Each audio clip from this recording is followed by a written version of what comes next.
জানো তো, আমার না বিভিন্ন রকম সুন্দর সুন্দর ক্ল্যাচার কেনার খুব শখ। তা বলে এরকম বোরিং টাইপের ক্ল্যাচার একদমই না।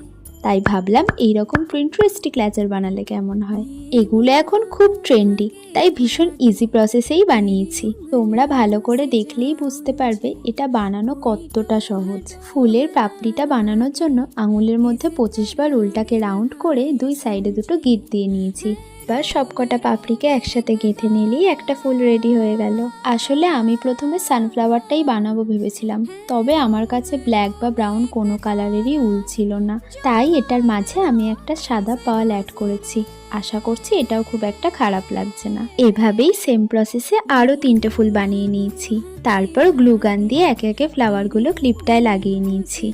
তাহলে এবার তোমরাই বলো এটার ফাইনাল লুকটা কেমন লাগছে। किस तरह गिर